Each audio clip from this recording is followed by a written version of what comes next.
Hi guys, कसे आहात? मस्त मजेत ना? खूप दिवसानंतर मी ब्लॉग बनवत आहे.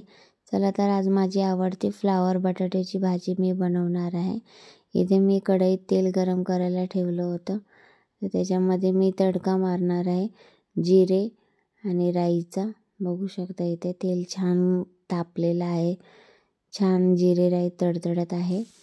त्यामध्ये मी आता बटाटा आणि फ्लावर टाकून छान असं परतून घेणार आहे. मी फ्लावर गरम पाण्यामध्ये थोडंसं मीठ आणि हळद टाकून स्वच्छ करून घेतलेली आहे, कारण की त्यामध्ये आळी वगैरे असतात, छोटे छोटे किडे असतात, ते निघत नाहीत. म्हणून अशी अगोदर पाण्यामध्ये धुवून काढायची. ही हळद माझ्या घरची आहे, माझ्या आईने दिलेली आहे. आणि हा जो मसाला मी टाकला आहे चटणी, ती माझ्या नंदेने दिलेली आहे. गरम मसाला टाकला थोडासा.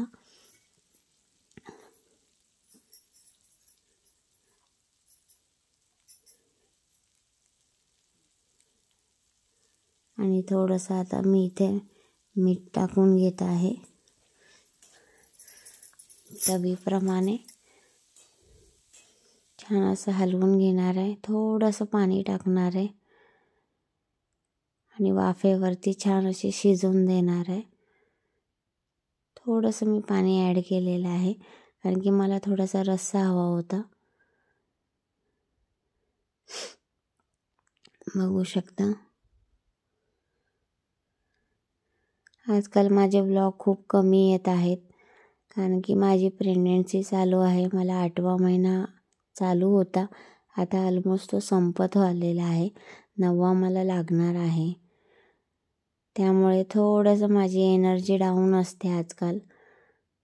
त्यात स्वतःच्या हाताने बनवून खाणं, हे सगळ्या बाकीच्या गोष्टी मी करत असते. थोडं थोडं जमेल तसं मी काम करत असते. त्यामुळे मला कंटाळा येतो आता व्हिडिओ शूट करायचा, एडिट करायचा. थोडंसं दुर्लक्ष होतं माझ्याकडे. पण लवकरच मला 9वा महिना सुरू होईल आणि त्यानंतर मग बेबी आलं की नंतर मग मी 1-2 महिन्याने कंटिन्यू व्हिडिओ बनवायला सुरुवात करेल. तरी पण अधूनमधून मी बनवत राहते काही ना काय, तसे रेसिपीज टाकत असते. डेली मी काय जेवण बनवते, काय करते त्याचा व्हिडिओ.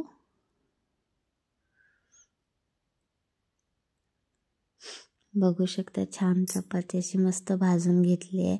ही मी नाश्त्यासाठी केलेली आहे. गरम गरम भाजी आणि गरम गरम चपाती. Thanks for watching.